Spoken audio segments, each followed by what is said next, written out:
We're on the other side. Yeah, because I'll sit here with Jeff. And then, you know, the owner will come in.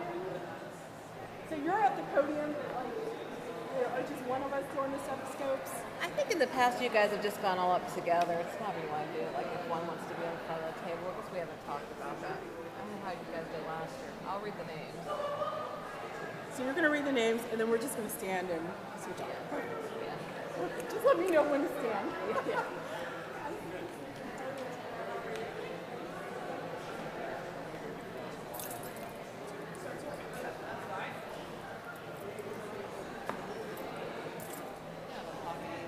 I don't. No, but I can put it under my chair. I just put mine under here.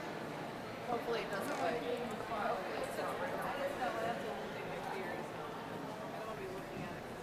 Why don't you put it under there just so that you can see it, and if there's somebody that needs a person to stand it.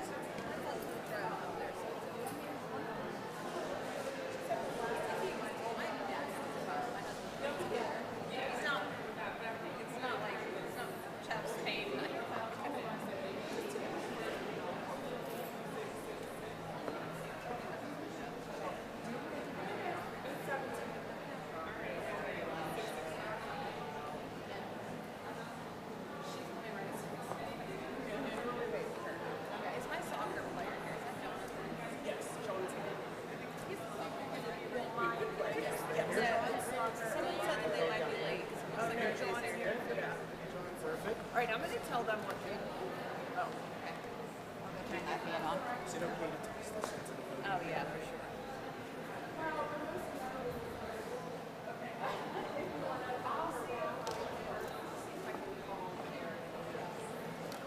Huh? Okay.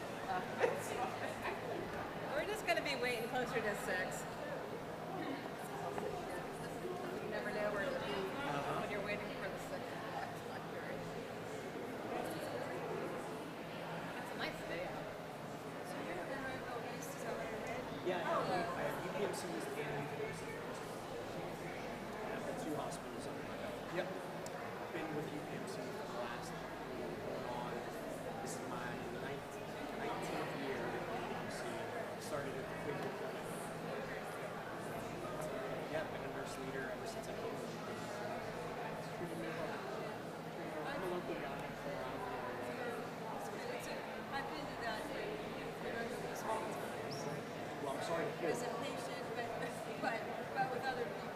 You know, Okay, yeah, visiting. Yeah, but It's a beautiful place. It's a beautiful place. It was built. experiences. It was under the unfortunate part. The biggest Achilles heel was that it was underbuilt. It's a 156 bed hospital. That includes our inpatient rehab unit. It needs to be about 200 hospital. So unfortunately, we were built to see 70 patients a day in our ED. We're averaging 110 on Mondays and Tuesdays. I've been at the ED.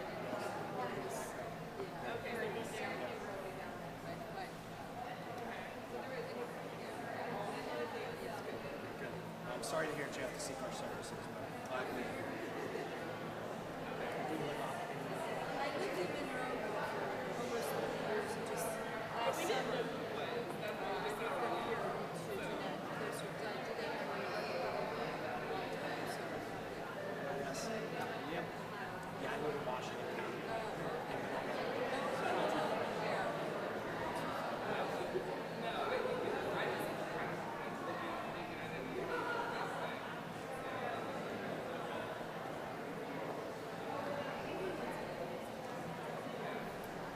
Mary figure is she in the building or is she coming from? she's over at Regina House. I was on a Zoom with her at 4:30. She says, I'll see you at 6. I said, "Yeah."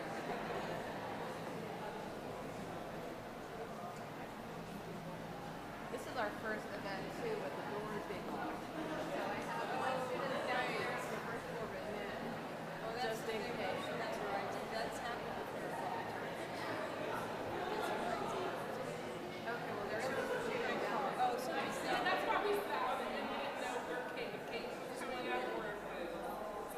Oh, Caitlin, yeah, Caitlin can come up too. Oh yeah. Oh yeah, go tell Caitlin. Yeah. See, I knew I was forgetting somebody. Yeah.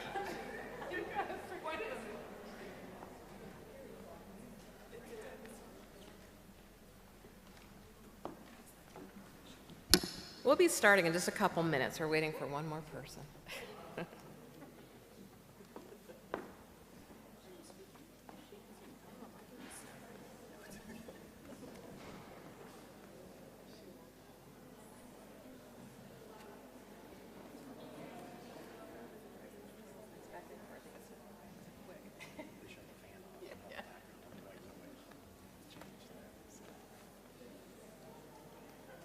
Okay, the person who was at the door manning it to let people in is up here.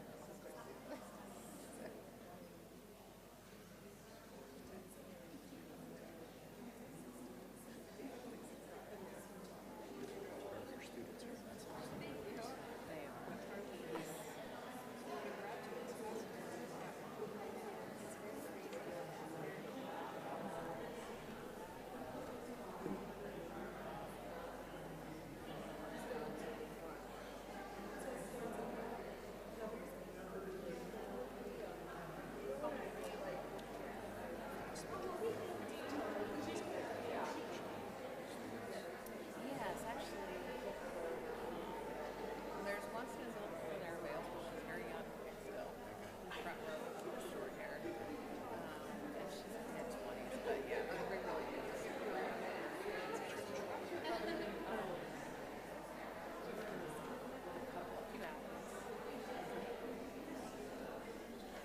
That's right. This last night, soccer match. We was at a soccer match just now. That's why when I was there, it was on the Did not originally have it. I can make, she's not a speaker. Okay, okay. It is D. That's why I was wondering if I should invite her up here or not. Let's see if she comes over and okay.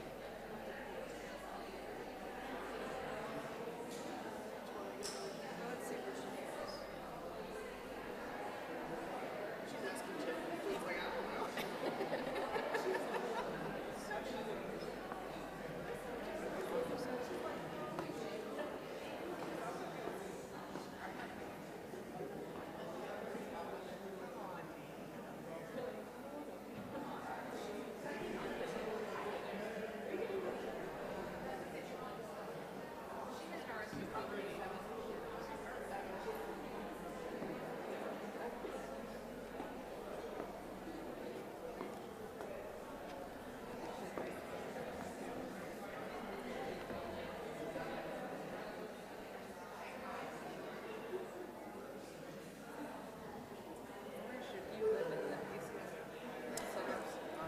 I'm in Washington County. But only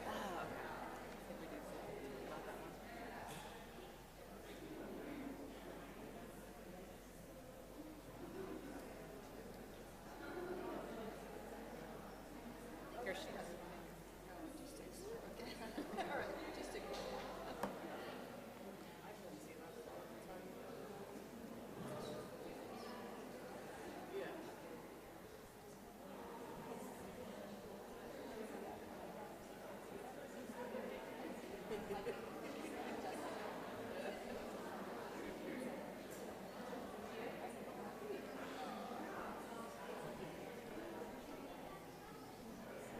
I saw her coming out of the cafeteria. I guess it was a cafeteria. Yeah, Monday morning.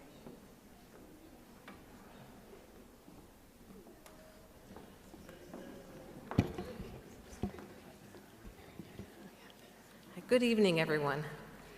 Thank you so much for coming to our 5th annual Stethoscope ceremony for the Daniel J. Wukich School of Nursing at Seton Hill University. Excuse me. My name is Diane Condis, and I'm the Nursing Program Director and an Assistant Professor here at the School of Nursing. Tonight, we celebrate the members of the class of 2027 as they embark on the clinical portion of their education. This semester and the ceremony mark a personal and academic milestone in your journey towards professional nursing. Nursing has always had ceremonies to mark milestones and transitions, including capping ceremonies in the past to pinning ceremonies that still continue today. And this stethoscope ceremony became our very first tradition here at Seton Hill University in the fall of 2020. The stethoscope ceremony recognizes your progress as a nursing student to the clinical setting. This semester, you're moving your education from the classroom into the nursing lab, and soon you will move into clinical for your first interactions with patients. Your classroom will become the patient and their care environment. The stethoscope is an important part of the move from the classroom to the clinical setting. It is vital to nursing as a tool required for assessing patients.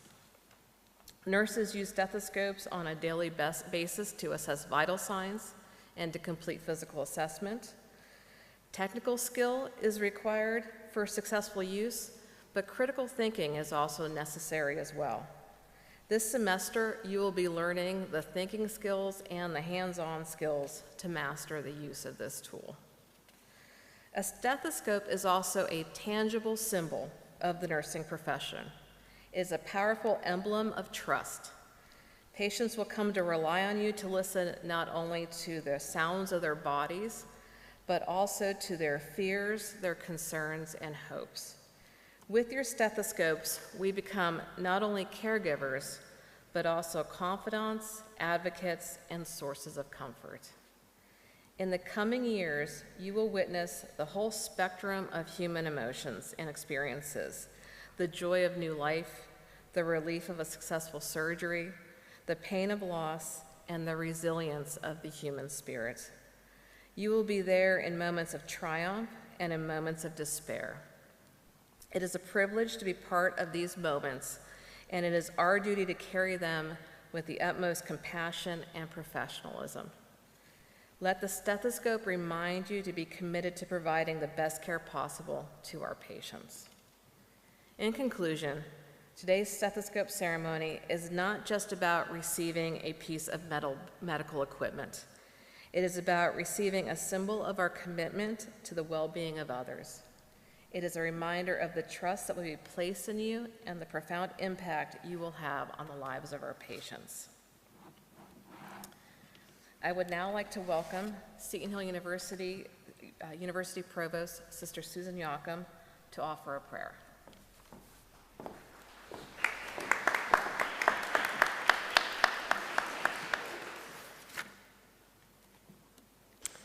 Let us pray. Gracious and loving God, we ask your blessing on our Setonians who will receive their stethoscopes this evening, a symbol of their response to your call to serve as healers, as they listen to their patients' hearts, life sounds, words, and feelings. May each of them be guided by the words of Catherine of Siena, a patron saint of nurses. Be who God meant you to be, and you will set the world ablaze. May they set the world ablaze and transform the world with their love, compassion, and listening heart. May they devote themselves to the healing, protection, and welfare of those entrusted to their care. We ask God's special blessing on their instructors and mentors, and all whose support and generosity has enabled this day to come to fruition. May they be inspired by the prayer of St. Vincent de Paul. I ask God to be the heart of your heart. Amen.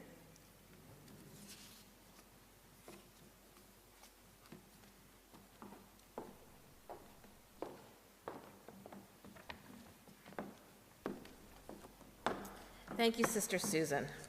Seton Hill's mission to educate students in the tradition of the Sisters of Charity of Seton Hill is especially important as we send these nursing students into their clinical rotations. It is now my pleasure to introduce Seton Hill University President Mary Finger to the podium.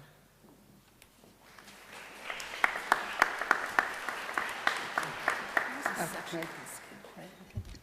Thank you, Diane. Good evening and welcome. As president of Seton Hill University, it's my honor to be with you all this evening, especially our nursing students and the families of our nursing students, as we hold this very important ceremony in the nursing education career of the Daniel J. Wukich School of Nursing, class of 2027. These students have chosen a career that is demanding and rewarding. Nurses are there for their patients on some of the darkest days, offering more than medical treatment, offering also comfort and hope. As you enter the clinical portion of your education, please know that the work you are preparing to do is valued, appreciated, and imperative to the lives of so many people. Thank you for committing yourselves to help others, and please enjoy this ceremony.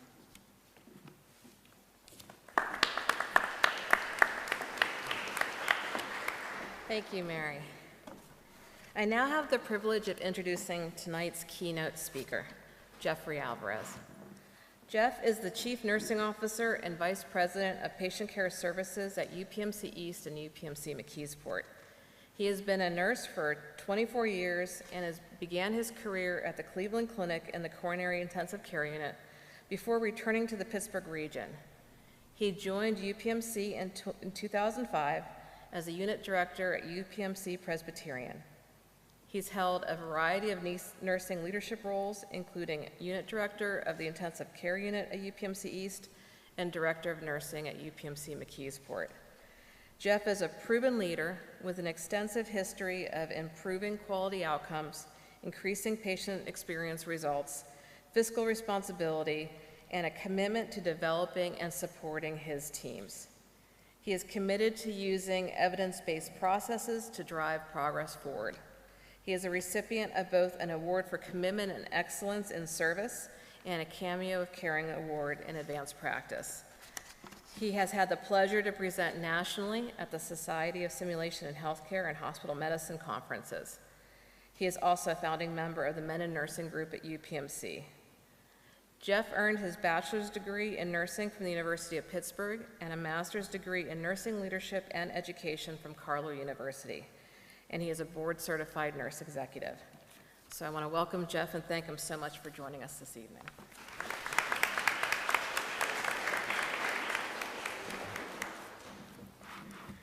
Well, good evening, everyone. Guys look good up front here. You excited? Scrubs look good? First time wearing them? No, not yet. Second time? Okay. So it's early, right? There's lots of time left in this. Well, good. Well, first of all, I'd like to thank this entire row up here, your entire faculty, your president, and Seton Hill University. I'm absolutely honored to be here with you today. So, like Diane said, I'm Jeff Alvarez, and I'm the Chief Nurse Officer at UPMC East and UPMC McKeesport. Now, I'm probably up here today to talk to you because of my current title, CNO Vice President. But I'm going to spend the next hour and a half talking to you guys about nursing, right? About who I am as a nurse. Now, from the third row back, everybody's like, did he just say an hour and a half? And they're all wishing that they held their applause until after they heard that. Exactly. Nope, I'm kidding, of course, but I am honored to be here. A little bit about me. I am a nurse, and I have been a nurse for that long.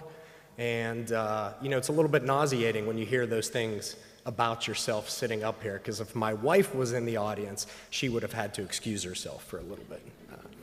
But I am a nurse. I am a male nurse, as I count through here. We are few and far between. So another reason why I'm excited to be here. About 10% of the nursing population is male, depending on what article you read, anywhere from 10 to 12%. So that's exciting. We're growing our population in the field of nursing, so that's exciting. But I'm not here to talk to you about me being a guy. I am here to talk to you a little bit about me and about what you guys can expect, and hopefully I have a little bit of tool out there for you to help you through your clinicals as you're getting ready to start, as well as the rest of your nursing career. But again, a little bit more about me. You heard about my nursing career, but that's not who I am. I already told you I'm married, happily married for 23 years. Again, I'm glad she's not here in the audience. I have 3 boys. One, probably many of your age. He's a sophomore in college, studying pharmacy. His name's Zach. I have a Sam. Sam is a senior in high school. I live in Monongahela, Pennsylvania. I'm local. I grew up Ringgold School District locally, if you've heard about it. I live 7 minutes away from my parents and 7 minutes away from my in-laws. So this can go on all night for all I'm concerned. And I have a 16-year-old son named Nate. He's a sophomore in high school. So I'm a husband, I am a father, and I guess I'm a nurse too, and a leader. So it's important that you know a little bit about me and my background, because I think it's good to develop personal connections with those that you interact with. So that's a little bit of a lesson there. So your first patients that you get to know them. It could be as simple as, I see you have the prices right on, because every patient in every hospital in the continental United States has the prices right on their television. It could be as simple as that, but it's good to develop that personal connection with them. Okay? So enough about me. Let's transition here a little bit. I'm going to talk to you guys here in a second. I want to talk to the rows 3 and beyond there. So you guys are loved, because there's a lot of people sitting out there, and you guys probably traveled relatively local, but some of you may have traveled far because they care about you guys, and they're here on a Wednesday night on a day that's very important to our nation to come celebrate you guys. So I have a question for the back half of the audience. Are any of you guys in healthcare? Couple? I see some hands out there. That's good. I do see a pair of green scrubs. That's pretty cool. There you go. May make my work up here a little bit easier. I have a feeling that because you're in healthcare, or if you're a nurse, there's a good chance that some of these guys up here are sitting here because of you. And for that, as a future patient, I applaud you and I thank you, because we need each and every one of you guys. So that's good. So thank you for your support, because they're going to need it. The rest of their curriculum does not get any easier. It gets harder. Real lives are at stake, and you guys are right in forefront of all of that.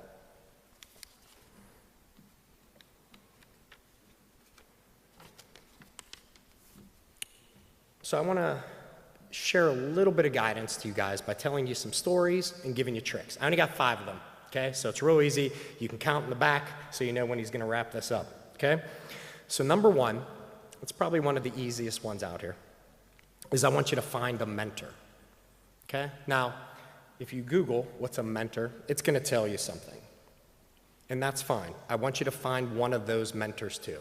And what I'm talking about is a traditional mentor, somebody of your faculty, somebody that you met in the healthcare industry that's going to help push you and drive your career. That's one kind of mentor. The mentor that I'm talking about that I want you to look for is somebody that not everybody has, and I wish everybody had. The mentor that I'm asking you to find is somebody who is going to be honest with you, that does not have a stake in your grades, your performance appraisal, or somebody that's a leader above you. I want you to find a mentor that cares about you and is not afraid to tell you, yeah, Jeff, you're wrong.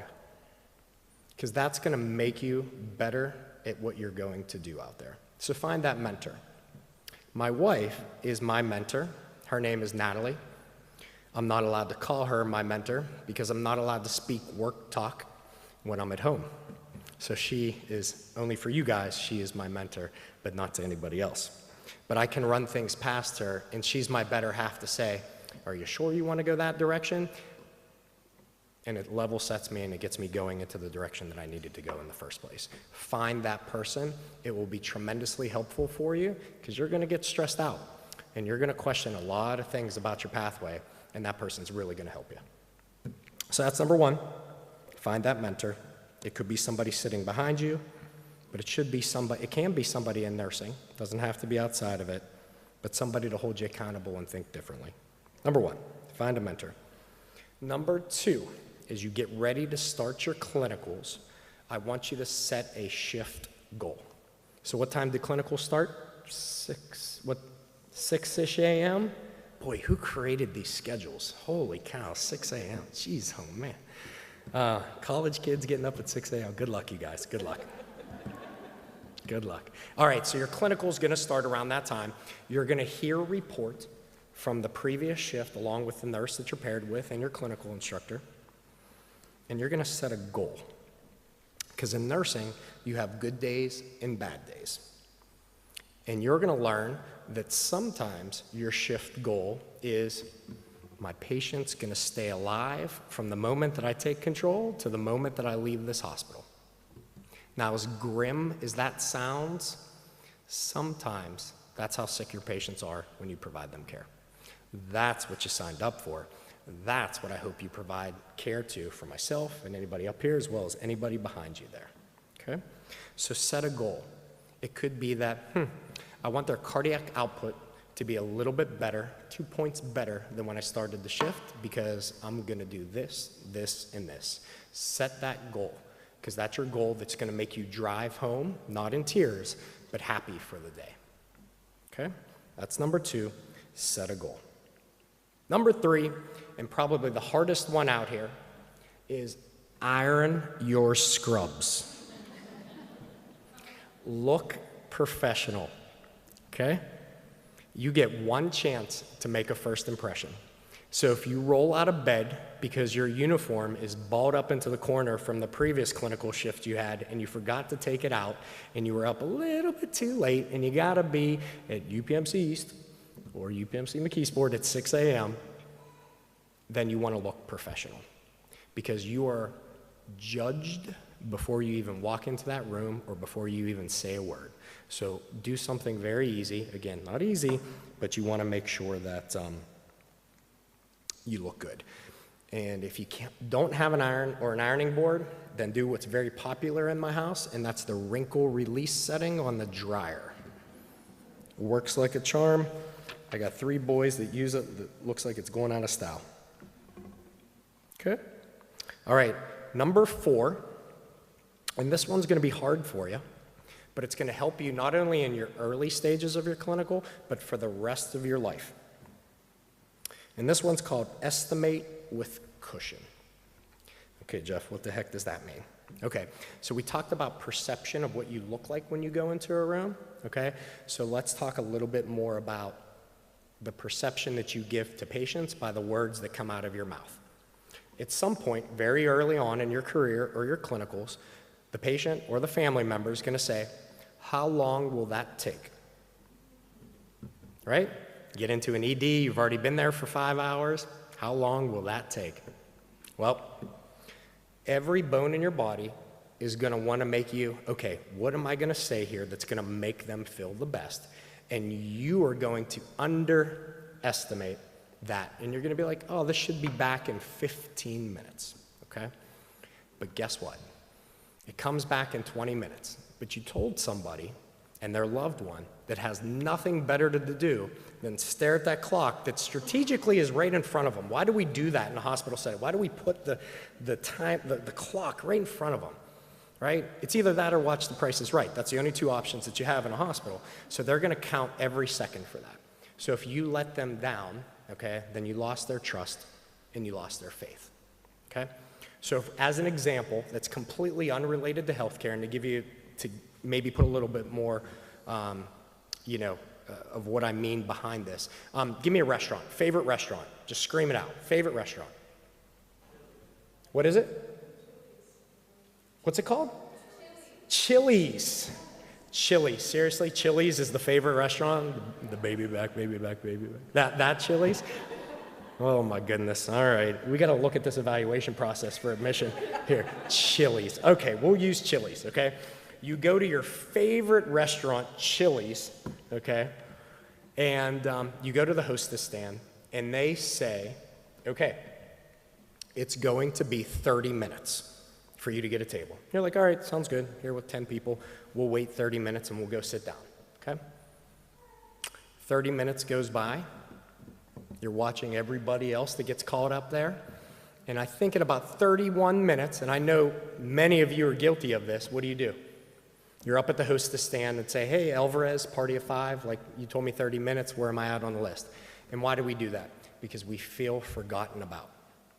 So same example, we're at Chili's and the hostess says it's going to be an hour, okay? And you're like, okay, I'll wait an hour.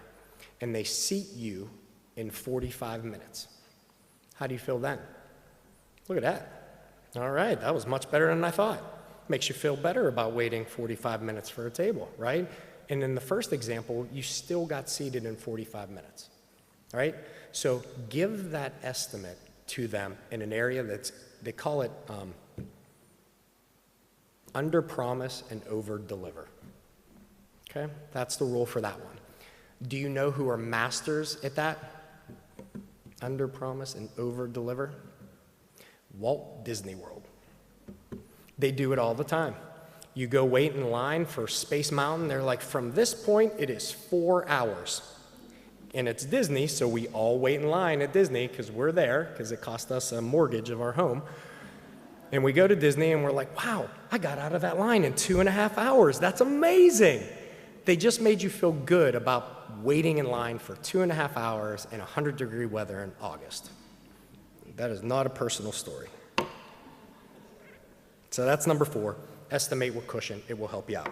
Number 5, in my last one, it's more of a question. How do you assure safety?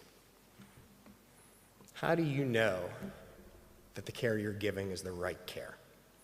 I'm going to answer that by telling you a story. This is the most important one. This is the one, if you forget everything else, this is the one I want you to walk away with. Okay? So, I was a brand new baby nurse. You heard I started my career at the Cleveland Clinic in the coronary intensive care unit. So back in that day and age, every patient came in to our cardiac ICU. This was pre-surgery, so they either had a very large heart attack or was having a very large heart failure problem that they require intensive care. So many of our patients, about 90% of them, had what was called a Swan-Ganz catheter. We now call them a PA catheter. It's kind of out of style right now. They're a little bit dangerous. Long story short, it's a very large catheter that goes into your neck, loops around into your heart, and floats in between your atrium and your pulmonary artery, okay? And we can get all kind of pressures from that and tell how well a patient's doing. We measure cardiac output, pulmonary wedge index. It really helps a sick patient. So I was responsible for the patient, and the patient was doing well, with the exception of their blood pressure wasn't controlled. They were on large amounts of nitroglycerin and nitroprusside. Well, the Swan-Ganz catheter, PA catheter, also served as an IV. We delivered medicine through that same catheter because it just goes into the vein, goes into the heart, goes to the rest of the body, same as the ones that go into your arm. Just a little bit bigger, a little bit more dangerous. So my preceptor at the time, her name's Gwen. She answered the phone, Gwen RN, which is kind of cool. I can't do that. Jeff RN doesn't have the same ring to it. It's not as cool. And so Gwen's like, you've done this before. Do you want to go in and pull the catheter out yourself? I'm like, yep, I got this, no problem. I go into the patient's room. We have a good relationship. I get everything ready. I mean, I have my tape pulled and on the bed. I don't have to pull that. It's ready to go to put the bandage on after I hold pressure for a while. I lay the bed down flat. I'm even so good that I get the biohazard bag laid in between the patient's leg at the bottom. That way when I pull it out, it goes right into the bag. I'm ready to go. Let's go. Sir, I'm going to lay you down flat. I'm going to have you take a deep breath and hold it, and I'm going to pull this out. And that's exactly what happened. I then told him to breathe. How you doing, sir? I'm doing good. I feel good. I'm holding pressure because it's a large catheter. Things are good. I just removed my second PA catheter all by myself. Things are going well. Holding pressure for about 3 minutes. Probably at the 4-minute mark, I hear some alarms going off. My preceptor, Gwen RN, walks into the room, and 3 other nurses. And I'm like, huh, you okay? Yeah, I'm good. I feel good. Turns out his blood pressure was pretty high because I just removed 100% of his IV access, including all of those very important nitroglycerin and nitroprusside medications infusing into this guy to keep his blood pressure down, keep his heart rate down, keep his cardiac index up. And I just removed it. But at that time, I didn't know that. So Gwen comes in, she just looks at me, one of the other nurses, like, I'll hold pressure, Jeff. Gwen grabs me by my arm and walks me out. She takes me into the pantry of the unit, and this was back in 2000. And the pantry at the Cleveland Clinic at this time kind of looked like a scene from the movie Saw, where he's in the basement and he has to cut his own leg off. There's like a dim blinking light, right? It's about the size of 2 of these podiums here. And she pulls a stool into it. There's a refrigerator in there. That's where we kept our graham crackers and our insulin. Ironically, our insulin, right? And she sits me down on the stool. She opens up the refrigerator, gives me a chocolate milk and some graham crackers, shuts the door, and says, I'll be back. At the time, I didn't know what I did. Gwen does. She sits me down. She gives me a minute. Hindsight 2020, it's perfect. I'd do it any day, right? So now my world is flashing in front of my face. I'm done. I'm quitting nursing. I can't do this. I just harmed somebody, and I have no idea how in the heck I harmed them. What do I do now? Sitting there with a carton of chocolate milk and graham crackers. Gwen comes in, okay? So she doesn't say any of this, but hindsight, I'll tell you what I did. So I already told you. I pulled the catheter out, removed the IV access. Guy's blood pressure is sky high. The team came in. They fixed it. The guy ended up okay. And now my preceptor, my mentor to this day, comes into the room and tells me one thing. She doesn't tell me what I did wrong. She's like, I have a question for you. She says, do you want to be a nurse or do you want to be a good nurse? And to this day, I still tell that story, and to this day, that's exactly how I live my clinical career, my leadership career. I live it as a husband, and I live it as a father. Do you want to be a nurse, or do you want to be a good nurse? Okay? A good nurse in that situation, in the situation that you're about to be in, either in clinicals or in your orientation in your first job, okay? Raise your hand. No, you don't have to raise your hand. I want you to raise your hand. Good, I love it. You're on it. That's good. High performer there, sitting in the front row. Raise your hand and ask a question. It's not a sign of weakness. It's a sign of safety. So I asked you, how do you assure safety? And you assure it by asking questions. You do not know it all. You will never know it all. The most dangerous nurse out there is the one who thinks they know it all. So I'll challenge you. Do you want to be a nurse, or do you want to be a good nurse? Do you want to receive a report and walk into a room and the patient looks like a train wreck? They're not pulled up in bed, they weren't cleaned from the previous shift, and it looks like nothing happened? A nurse handed you off report. If the patient's fully up, all meds are caught up, they actually said, hey, you got about another hour left on your medicine, and I put a new one into the room, so all you have to do is spike it and scan it. That's what a good nurse does. So ask you that question before you go and do anything. Do you want to be a nurse, or do you want to be a good nurse?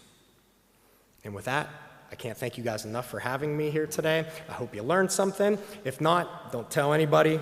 Maybe they'll invite me back into the future. Thank you guys. Have a good day.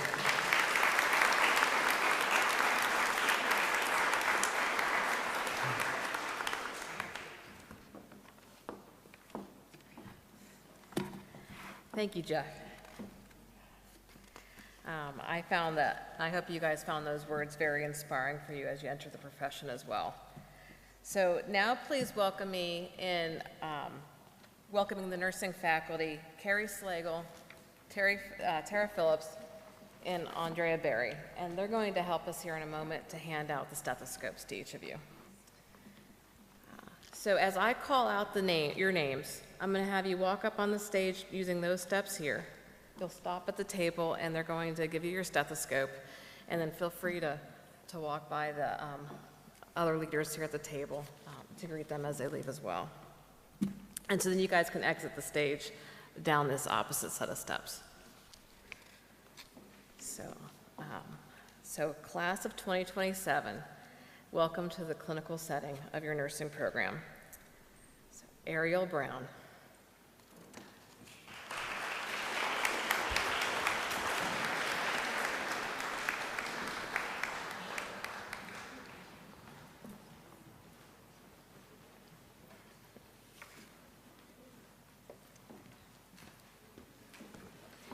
Brianna Carini.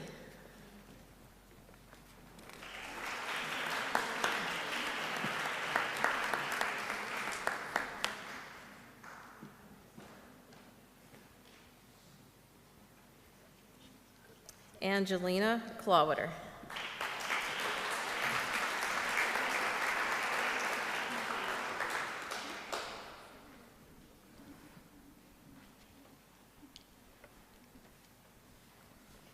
Brian Gradischuk.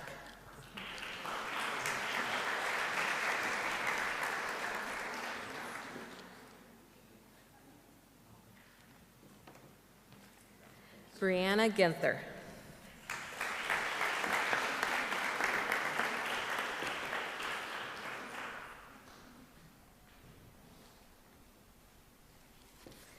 Ashley Holt.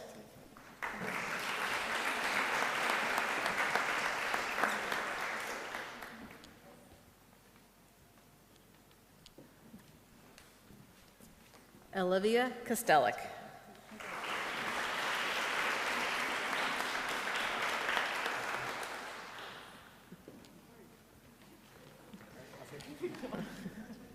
Billy Ketter.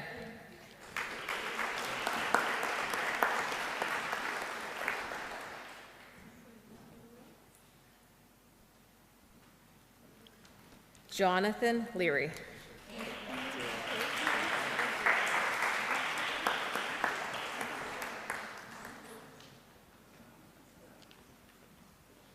Kylie Mears.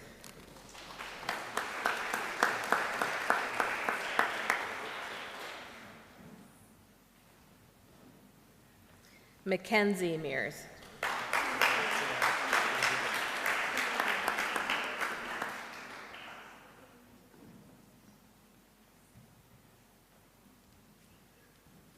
Bowden Meyer.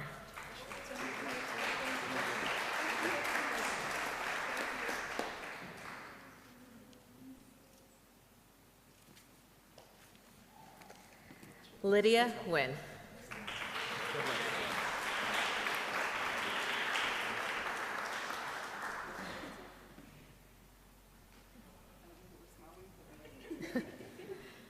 Madison Shin.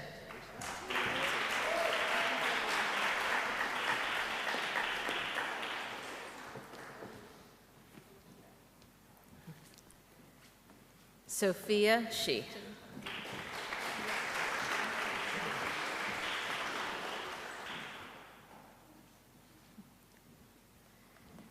Madison Shushok.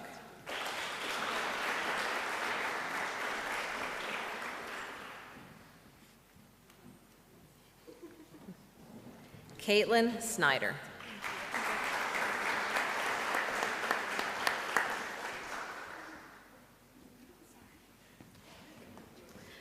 Maya Solosheska Dengu.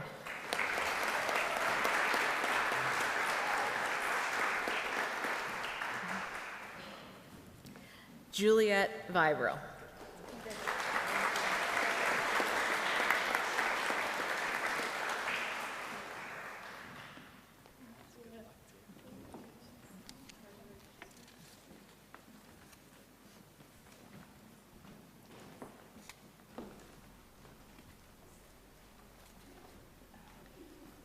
So congratulations again to the Daniel J. Wukich School of Nursing class of 2027 on achieving this major step on your way to becoming nurses and joining this rewarding profession. I would now like to introduce Seton Hill Nursing Club Nursing Club President now this year, Caitlin Crook, who's a member of our class of 2025. She's going to offer a few words and then lead you in the recitation of the International Council of Nurses Pledge, which everybody can find that when the time comes. It's the last page in your pamphlet.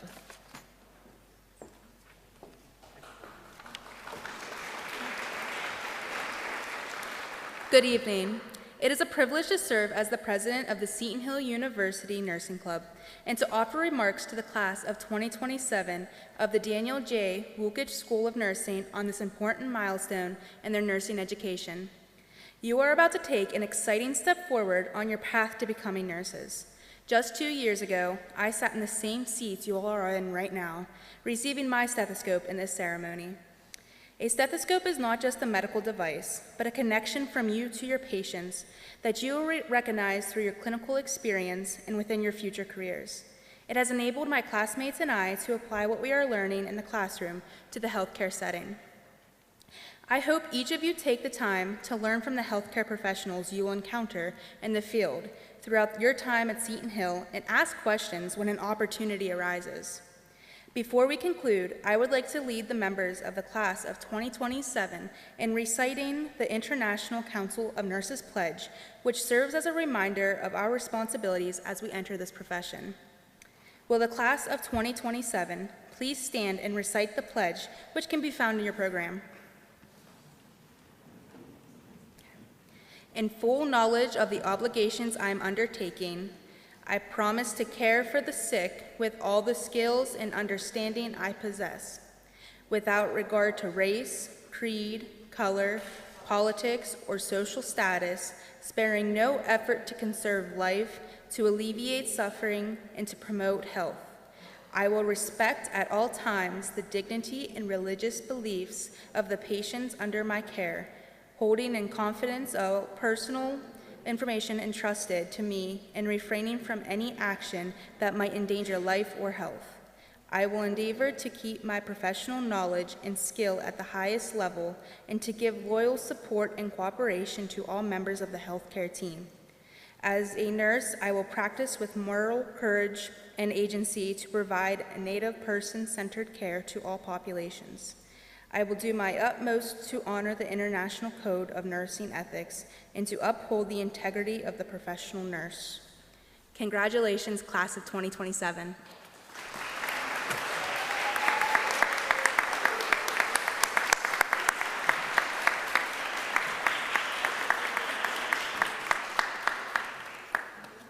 Thank you so much, Caitlin.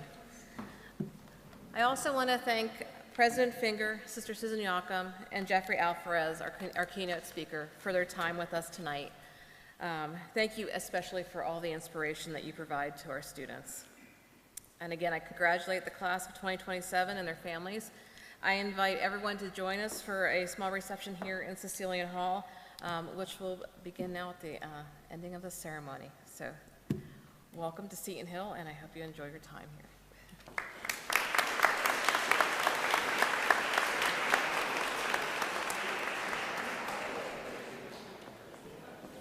Thank you so much. Oh, no. Thank you. No, thank